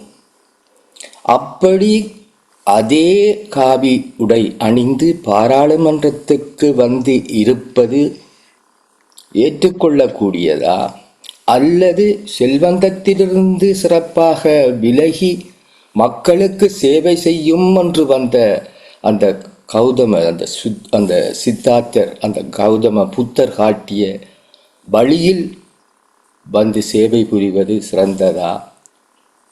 அவர்களையும் இவர்களையும் எந்த அளவிற்கு நீங்கள் ஏற்றுக்கொள்கிறீர்கள்? எந்த அளவிற்கு நீங்கள் வெறுத்து அவர்களுக்கு வற்புறுத்துகிறீர்கள்? அவர்களுக்குரிய அறிவுரை என்ன என்பதை சுருக்கமாக நீங்கள் கூறி முடித்தால் உங்களுக்கு பெரும் நன்றி. குருவானவர்களே, நன்றி. அருமையான கேள்விகள் ஐயா. உங்களுடைய முதலாவது கேள்விக்கான பதில், இலங்கையிலே 40,000க்கும் மேற்பட்ட துறவிகள் இருக்கின்றார்கள். அதிலே 5 பேர் தான் பாராளுமன்றம் போயிருக்கின்றார்கள். மற்ற துறவிகள் பாராளுமன்றம் போகவில்லை. அந்த 40,000 துறவிகள் மத்தியிலே வெளியில் வந்து இனத்துக்கூட கலவரம் வரும்படி பேசியது, ஆலோசனைகள் வழங்கியது ஒரு 100 பேர் என்று வைப்போம். அதை தாண்டிய நிறைய பௌத்த துறவிகள் எல்லார் மீதும் அன்பு வைத்திருக்கின்றார்கள், இரக்க குணம் வைத்திருக்கின்றார்கள். இதிலே ஒன்று, இவர்களுக்கு இடையில மொழி பிரச்சனை இருக்கின்றது. காரணம், இந்த நாட்டிலே துறவிகள் தமிழ் படிக்கவில்லை. தமிழர்களோடு சேர்ந்து அவர்களுடைய கஷ்ட நஷ்டங்களையும் பார்த்து புரிந்து சேவை செய்ய வேண்டும் என்ற எண்ணம் வரவில்லை. காரணம், இந்த நாட்டிலே மன்னர்களுடைய காலத்திலிருந்து தமிழ் மன்னன் சிங்கள மன்னன் சண்டை பிடித்து பிரிந்து வாழ்ந்து வந்த சமூகம் தான் இந்த இலங்கையிலே இருக்கின்றது. இடையில் வந்தது அல்ல. இது மன்னர்கள் ஆழ்ந்த காலத்திலிருந்து இந்த நாட்டிலே பிரச்சனைகள் தான் இருக்கின்றது. நாடு உனக்கு சொந்தமா எனக்கு சொந்தமா, இந்த எல்லை உனக்கு இந்த எல்லை எனக்கென்றது அந்த காலத்திலிருந்து வந்த பிரச்சனைகள் தான் இது நடந்து கொண்டு இருக்கின்றது. ஆகையால் இந்த நாட்டிலே இந்த இனவாதம் பேசக்கூடியவர்களும் பாராளுமன்ற போன துறவிகளையும் தான் இந்த நாட்டிலே மீடியாக்கள் அதிகமாக பகிர்ந்து கொண்டது. மீடியாவுக்கு பணம் சம்பாதிப்பதற்காக மட்டும் அவர்களை அதிகமாக பகிர்ந்து அவர்களை தலைவர்களாகிவிட்டார்கள். இந்த நாட்டிலே ₹1 செலவில்லாமல் அவர்கள் தலைவர்களா ஆக்கிவிட்டார்கள். ஆகையால் எல்லாரும் அப்படியானவர்கள் இல்லை. ஆனால் கௌதம் புத்த பகவான் சொன்னது என்றால், ஒரு துறவிக்கு அரசியல் தேவையில்லை, அரசியல் நடத்துபவர்களுக்கு ஆலோசனை வழங்குங்கள். நாட்டின் மன்னனுக்கு ஆலோசனை வழங்குங்கள், ஆனால் நீங்கள் மன்னராகுவதற்கு விரும்பாதீர்கள் என்றுதான் கௌதம் புத்த பகவான் சொல்லியிருக்கின்றார். அது ஒன்று. இரண்டாவது, இந்த நாட்டிலே நீங்கள் சொல்லியது போல் காவி உடை அணிந்தவர்களுடைய நடவடிக்கை, பழக்க வழக்கங்கள், பேச்சுக்கள் இந்த நாட்டிலே அது கௌதம் புத்த பகவான் போதித்த தர்மத்திற்கு அப்பாற்பட்டு இருக்கின்றது என்று சொன்னீர்கள். உண்மைதான். காரணம், முதல்ல நான் சொன்னது போல் மனரீதியாக தர்மத்தை கேட்டு அறிவுபூர்வமாக புரிந்து சரியது பிழையது என்று தேர்ந்தெடுத்து மனரீதியாக துறவரம் சென்றவர்கள் குறைவு. உடம்பிலே காவியை போத்தி கொண்டு படித்து பல்கலைக்கழகம் போய் படித்து பட்டதாரிகள் ஆகி தொழிலுக்கு போக வேண்டும் என்று நினைத்த துறவிகள் தான் அதிகமாக இருந்தார்கள். ஒன்று. இரண்டாவது, தர்மத்தை பரப்புவதற்காக துறவரம் போனவர்களை விட இந்த நாட்டிலே தன் சிங்கள மொழியை பாதுகாக்க வேண்டும், நாட்டை பாதுகாக்க வேண்டும் என்று துறவரம் போனவர்களும் இருக்கின்றார்கள். இதற்குள்ளே பல சிக்கல்கள், பல விஷயங்கள் இருக்கின்றது. ஆனால் முகநூலூடாக எனக்கு எதையும் ஓப்பனாக நான் பேச முடியாது. காரணம், இலங்கையிலே உரலுக்கு ஒரு பக்கம் இடி என்றால் ராகுல தேரருக்கு 4 பக்கமும் இடி விழுந்து கொண்டுதான் இருக்கின்றது. அதை பல பேருக்கு தெரியாது. இருந்தாலும் சந்தோஷமாக நாங்கள் பயணித்துக் கொண்டு இருக்கின்றோம். கடைசி கேள்வி ஐயா அவர்கள் கேட்டீர்கள், உங்களுடைய பயணம் சிறப்பு, எதிர்காலத்திலே இதற்குள்ளே நீங்கள் இந்த பயணத்தை எப்படி வென்றெடுக்க போகிறீர்கள் என்று சொல்லி நீங்கள் கேட்டிருந்தீர்கள். எப்படி பயணிக்க போகின்றீர்கள் என்று. ஐயா, விதி என்று ஒன்று இருக்கின்றது, அதை நான் முழுமையாக நம்புவேன். விதியை நம்பியதால் துறவரம் போனேன். இந்த நாட்டிலே 2 மொழிகள் பேசக்கூடிய துறவிகள் இன்று வரை உருவாகவில்லை. இன்று உருவாகி இருக்கின்றேன் ராகுல தேரராக. இறைவனுடைய அனுக்கிரகமும் இறைவனுடைய ஆசீர்வாதமும் இறைவன் எழுதப்பட்ட விதி, ராகுல தேரர் எடுக்கும் முயற்சியால் இந்த நாட்டிலே எதிர்காலத்திலே நல்லவை நடக்கும் என்று விதி இருந்தால் அது சிறப்பாக நடக்கும். என் முயற்சியும் இருக்கின்றது சிறப்பாக நடத்துவதற்கு.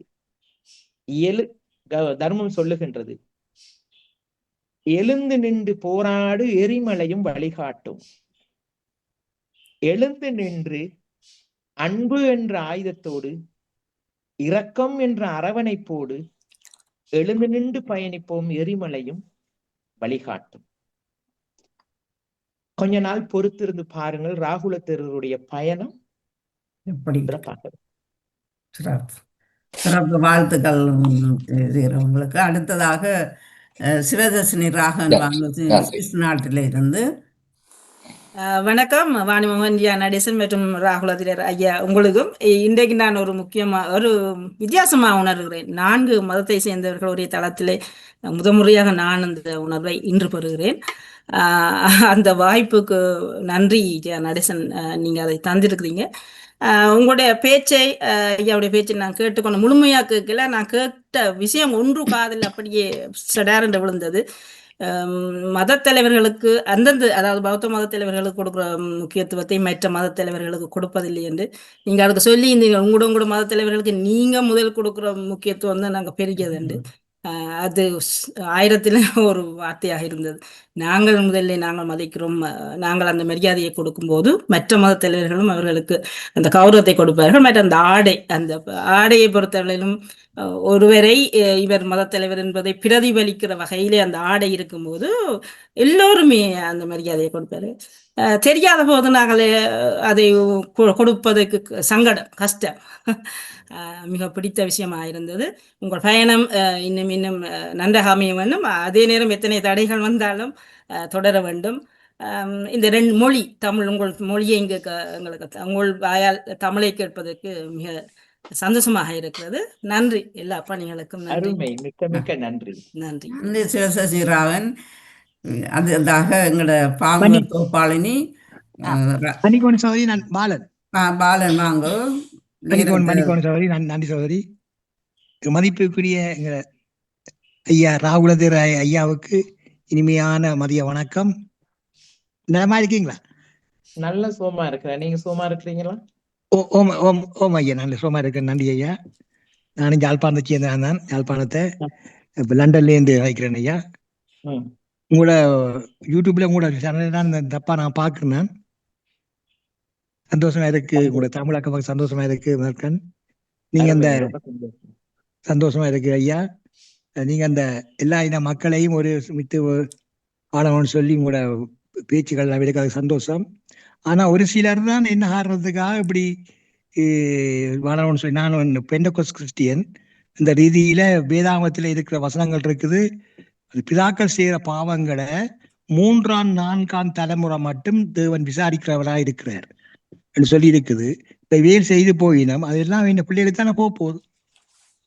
அந்த பாவங்கள், அந்த பிள்ளைகள் அப்பாவியல் பாவங்கள், அதாவது அன்று மறையாத பாவியல். அந்த பிள்ளைகள் புரிந்து கொள்ள வேண்டும், எதை விதைத்தாயோ அதை தான் அறுவடை செய்வாய். ஓமையா, அது வந்து 3ஆம் 4ஆம் தலைமுறை மட்டும் விசாரிக்கிறவரா இருக்கிறார் அந்த தேவன். எவ்வளவோ அநியாயம் செய்திருக்கணும்.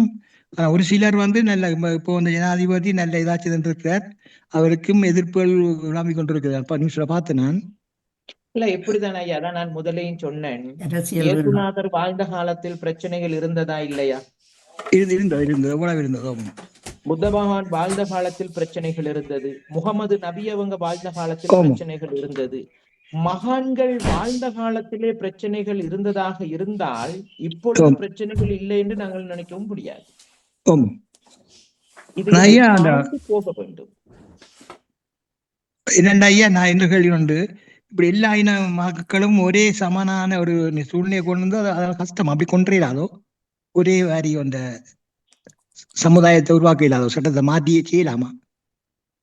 இல்லை, நிச்சயமாக ஒரு நாட்டின் சட்டம் எதற்கு சட்டம் எழுதுகின்றோம்? ஒரு மனிதனால் இன்னொரு மனிதனுக்கு எதுவும் தீங்கு நடந்துவிடக் கூடாது. இதுக்குதான் சட்டம். மனிதர்களை நிம்மதியாகவும் சந்தோஷமாகவும் வாழ வைப்பதற்கு சட்டம். எந்த மனிதன் தவறு செய்தாலும் அந்த சட்டம் அந்த மனிதனுக்கு செயல்பட வேண்டும். இது என்று புத்தகத்திற்கு மட்டும்தான் எழுதப்பட்டிருக்கின்றது, செயலில் குறைவாக காணப்படுகின்றது. இதுகளை மாற்றி அமைக்க வேண்டுமாக இருந்தால் கடினம். காரணம், ஒவ்வொரு இப்ப இந்த முகநூலாக 10 பேர் வந்து பேசினோம், 10 பேருடைய சிந்தனைகளும் 10 விதம் தானே. 10 பேருடைய சிந்தனைகளையும் ஒரு இடத்திற்கு கொண்டு வர முடியாது. காரணம், 6 உள்ள மனிதன் அல்லவா. ஒவ்வொரு நிமிடமும் சிந்தனைகள் மாறிக்கொண்டே இருக்கும், எண்ணங்கள் மாறிக்கொண்டே இருக்கும். ஒருவர் சரி, இப்ப இந்த நாட்டில் இந்த ஜனாதிபதியை நல்லவர்கள் என்று சொல்லுபவர்களும் இருக்கின்றார்கள், கெட்டவன் என்று சொல்லுபவர்களும் இருக்கின்றார்கள். இயேசுநாதரை நல்லவர்களாகவும் ஏற்றுக்கொண்டார்கள், கெட்டவராகவும் ஏற்றுக்கொண்டார்கள். புத்த பகவானை நல்லவன் என்றும் ஏற்றுக்கொண்டார்கள், கெட்டவன் என்றும் ஏற்றுக்கொண்டார்கள். இது அந்த காலத்திலிருந்தே பரம்பரையாக அந்த காலத்திலிருந்தே இருந்து கொண்டுதான் இருக்கின்றது. ஆனால் இப்பொழுது நாங்கள் என்ன நினைக்க வேண்டாம் என்றால், 2026 பிறந்து இருக்கின்றது, அறிவியல் அதிகரித்திருக்கின்றது, நவீனம் அதிகரித்திருக்கின்றது, மனிதநேயம் அதிகரித்திருக்கின்றது. இதுகளினூடாக நாங்கள் அறிவுபூர்வமாக யோசிக்க வேண்டும். மற்ற ஐயா, மன்னிக்கணும் ஐயா, மலைய மக்களுக்கு அந்த அந்த சொத்தெல்லாம் வளர்ந்து எல்லாம் இருக்கிறது. அவைகளுக்கு அரசாங்க காணிகள் யாழ்ப்பாணம் எல்லா இடமே இருக்குதானே, கிழக்கு மாகாணம் வடக்கு மாகாணத்துல இருக்குதானே, அதுல ஒன்னே குடியேற்றாது. நீங்க சொல்றீங்க வடக்கு மாகாணத்துல குடியேற்றுங்க.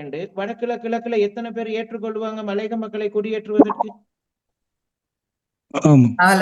நேரம் கடந்து எல்லாரும் ஏற்றுக்கொள்ள மாட்டாங்க. இதுதான் ரொம்ப நன்றி ஐயா, ரொம்ப நன்றி. நன்றி நன்றி. நன்றி நன்றி வணக்கம். மிக்க நன்றி மிக்க நன்றி பாலநன்றி. நன்றி ஐயா. மிக சிறப்போடு மிக அழகாக நிறைய விஷயங்கள் பேசிக்கொண்டிருக்கிறீர்கள். சாதுவாகவே மிக அழகாக எல்லா விஷயங்களையும் சாதி மத பேதம் சமயம் எல்லாம் கடந்து நீங்கள் செய்யும் அந்த மனிதாபித்தனமான அந்த சேவைகளுக்கு எங்களது நன்றியை கூறிக்கொள்கின்றோம். அதே போல் தொடர்ந்து உங்கள் சேவைகளும் எல்லாமே தொடர, மற்றது உங்கள் பாத யாத்திரையும் சிறப்பாக அமைய வாழ்த்துக்கள் ஐயா. உங்களை எடுத்து வந்த ஜியானரசன் அவர்களுக்கு இந்த வேளை மிக்க நன்றியை கூறிக்கொள்கின்றோம். இப்படியாக எடுத்து வரும் பொழுது தான் எங்களுக்கும் பல விஷயங்களை அறியக்கூடியதாக இருக்கின்றது. அதே நேரம் இந்த நேரம் 1.5 மணித்தியாலங்கள் தாண்டியும் நீங்கள் எங்களுக்காக செலவழித்த நேரத்துக்கு மிக்க மிக்க நன்றி. அதே நேரம் ஜியானரசன் அவர்களும் டெர்மின் அப்பமெண்ட் ஓடி செல்ல வேண்டும் இருந்த பொழுதிலும் மிக சிறப்பான தகவல்கள் விஷயங்கள் இணைத்திருந்தீர்கள். மிக்க மிக்க நன்றி ஐயா. இணைந்த எல்லோருக்கும் நன்றி. வணக்கம். அருமை அம்மா, அருமை. அரிது அரிது மானிடராய் பிறப்பது அரிது, அதிலும் செவிடு இல்லாமல் குருடு இல்லாமல் கூணு இல்லாமல் பிறப்பது அதிலும் பெரிது.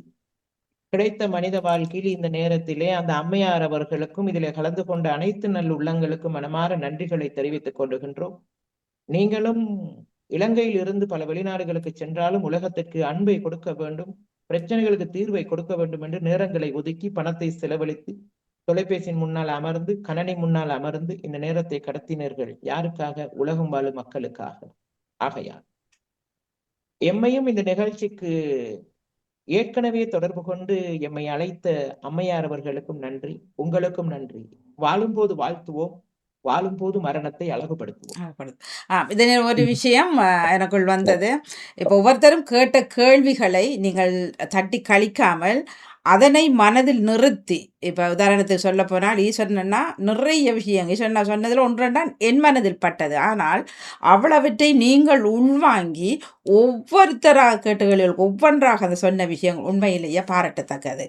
உண்மையில் எவ்வளவுக்கு நீங்கள் அதை கொண்டு கவனித்து இருக்கின்றீர்கள் என்பது புலப்பட்டது. உண்மையில் அதுதான் தேவையும். உண்மையில் ஒருத்தர் சிலர் என்ன செய்வார்கள் என்றால் அப்படியே தட்டி கழிச்சிட்டு அப்படியே மேலாலேயே ஓடி விடுவார்கள். ஒரு ஒரு ஒரு கேள்விக்கு பதில சொல்லிட்டு அவ்வளோதான். ஆனால் நீங்கள் ஆரம்பத்திலிருந்தே இப்பொழுது வரைக்கும் நான் உள்வாங்கியது ஒவ்வொருத்தரும் கேட்ட கேள்விகள் ஒவ்வொன்றையும் நீங்கள் அப்படி மனதில் நிலைநிறுத்தி எழுதவும் இல்லை, பார்க்கவும் இல்லை. உண்மையில் அதற்கு மிக்க மிக்க நன்றி. சிறப்பு. நன்றி நன்றி நன்றி குரு அவர்களே. சிறப்பான கருத்துக்களை எல்லாத்தையும் எல்லோரும் கேட்டதுக்கு நீங்கள் பகிர்ந்து கொண்டீர்கள். உங்களுக்கு சிறப்பான வாழ்த்துக்களும் நன்றிகளையும் பாராட்டுகளையும் கூறிக்கொண்டு உங்களோட பணிகளும் இன்னும் மென்மேலும் பாத யாத்திரையும் சிறப்பாக அமைய இறையாசியுடன் நான் உங்களை வாழ்த்துகிறேன். நீங்கள் இன்றும் சுகபலத்துடன் இருக்க வேண்டும். மீண்டும் உங்களை சந்திப்போம். நன்றி, வணக்கம் தேரு அவர்களே. நன்றி அம்மா. நன்றி நன்றி. மிக்க மிக்க நன்றி எல்லோருக்கும். நன்றி வாணி. நன்றி. அனைத்து உறவுகள் பங்குபற்றி சிறப்பித்த அனைத்து பாமுறவுகளுக்கும் நன்றிகளையும் வாழ்த்துக்களையும் கூறிக்கொண்டு விடைபெறுகிறேன். நன்றி, வணக்கம். மிக்க மிக்க நன்றி ஐயா. நன்றி நன்றி எல்லோருக்கும் நன்றி. வணக்கம். நிறைவுக்கு வருகின்றது பயணம் பகிர்வும் தோப்போடு ஆனந்தன் அவர்கள் இணைந்திருந்தார்கள். நன்றி, வணக்கம். நீங்கள் லேட் அவர் விட விட்டு விட்டார்கள். ஓகே, இன்னொரு தடவை சந்திப்போம். பொறுங்க பாப்போம். இல்லை, விட விட்டு இருவரும் விட விட்டு விட்டாரு. கொஞ்சம் வேலைக்கு வந்திருக்கலாமே அண்ணா. சரி, இன்னொரு முறை பார்த்துக்கணும். சொன்னார் உடனே ஓடியது. சரி, முடிந்து விட்டது. 1.5 மணித்தியாலங்கள் தாண்டி. ஐயோ, 1.5 மணித்தியாலமா எனக்கு கம்யூனிகேஷன்ல இருந்தான்னு சொல்லல ஒருத்தருமா. சரி, நன்றி. இதுக்கு தான் அப்பப்போ பாமுக தட்டி பார்க்கணுமன்றது. சரி, நாங்கள் பல பிஸியில் இருக்கிறாங்க. எங்களுக்கு எளியா தெரிஞ்சா நான் இது கண்டு இருக்கிறாங்களோ குழப்ப கூடாண்டு விட்டுட்டார்களோ. சரி, நீங்கள் திரும்ப யூடியூப்ல நனமுன அனுப்பி வைத்துக் கொள்வார், கேட்டுக்கொள்ளுங்கள் ஒரு முறை. நன்றி, வணக்கம். நன்றி, வணக்கம். வணக்கம். சிறப்பு வாழ்த்துக்கள். நன்றி, வணக்கம்.